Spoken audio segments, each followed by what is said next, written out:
All right, I'm here at Bladeshow 2021, and I'm with Tim Reeve, and I wanted to talk to Tim Reeve about the CPM MagnaCut Sabinza. What are your thoughts on this new steel? It's quite brilliant, quite honestly. We're loving it. It just checks a lot of boxes for us. We're definitely a company that looks for and values like balanced steels, and so this is just kind of like taking a balanced steel and boosting a lot out of it. It's kind of like the steel that you would never think you could get. Basically everything that people say that they want in a steel. They want the corrosion resistance, the decent amount of wear resistance, good strength, toughness, things like that. And toughness is a huge thing for us. I mean, we got into the vanadium steels, 30, 35, 45, and this is just kind of like the cream of the crop now. It's just amazing. And it machines great, it grinds great, it's crazy. So what do you think? Is this going to be a big steel for you guys, or is it going to be like a limited thing? Or no, I don't like playing the multi-steel game in the shop. It's a nightmare. We like to kind of get into something and commit to it. So it's looking very promising. At this point, I don't want to like commit, I guess. Right now we're running 45 on our folders. We're running 4V on the fixed blades. We're going to be running like that for a while. It'll be interesting to see with the, how Crucible and Niagara start getting production pipelines kind of going and up. And at some point it might make a lot of sense to make the switch. So if we do, that's how it'll go. So eventually in the future, basically all the knives from the fixed blades to even the folding knives will all be in this CPM MagnaCut. Because it would work for both. Okay. That's what I like a lot. It was just I loved it in the folder, man. So I'm excited to get some bigger stuff, like sticking a door and break it or something. I don't know. Now, what's the hardness running on these ones right now? So we got these right at 62. Excellent. It was kind of a nice A/B test because I've got all the S45 that I've got in house is 62 as well. So we could really just get apples and oranges them.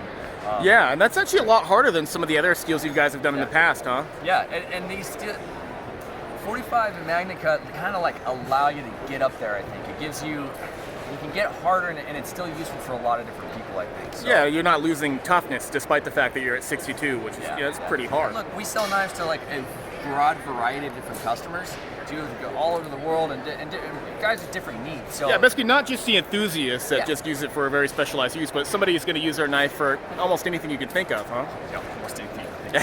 Guys cutting tires off to cutting carpet to envelopes. So So MagnaCut's been great. It's been really cool kind of catching up with Laren and getting his kind of where his headspace was with it and the thought process. I say it's brilliant. What he did was a very cool idea. I love that Crucible is on board and doing it, and it's a Crucible product. I love that it's made in the United States. Crucible and Niagara guys are very dear to our hearts. We've got a 20-year relationship with them. I know those guys very, very well, so I'm excited about it. They're excited that we're excited about it. And it's great because 45 is a great steel. It's going to have its place too. Nice. And it's going to be a great. Yeah, I mean, it could be a great stopover if we end up switching to MagnaCut or. Excellent. Now I got to know, with the steel being harder, how does the MagnaCut grind for your guys' operation? Beautifully. It was beautiful. Wild. Wow. Yeah. Yeah, it was wild. So we could kind of pump the machines like faster and faster and faster. And then we kind of like ran out of blades. We couldn't go any faster. So, but without burning the blades, that's just something that we're always looking for in grinding. Of course. Finishing is it was one of the things that Laren had kind of said, hey, it might be a little bit tougher on the finishing with the harder side. carbides in there, yeah. Yeah, but it's right in the world of like the 30, 35, 45, okay. And 3V and stuff. Like all those have kind of a threshold or a ceiling to polishing anyway. Okay. And we work in that world anyway. So we got it. The boys in the grinding room definitely noticed a little bit of a change. They switched up their method a little bit, kind of tried different series of grits and belts. Came back out, I was like, hey, I think we got it nailed. So I mean, there's not checking a lot of boxes, and I'm not finding a lot of drawbacks so far. So excellent. The last question, the really big question is, this steel has 10.7% chromium. Okay. How stainless has this steel been in your experience? So that's kind of the funny one. I've told a couple people is I haven't done. I mean, outside of like the steak juice that's dried on my knife it's right pretty now, severe test. Yeah, I haven't actually really done anything. I haven't felt like a need because you look at the data sheet and it's just above everything else, right? Yeah. I know what 30, 35, 45, and like 20 CV does. I've tested those in house. I mean, it's over the top, so I'm like, shit, I'm sure it's fine. So I haven't done anything crazy on the corrosion side of it. It's just great to see. So excellent. yeah, we stuck it in a stump and we didn't break the tip off, so that was great. Hey, there you go. Well, Tim, thank you so much, Thanks, dude. I love seeing you guys using some new and exciting steel.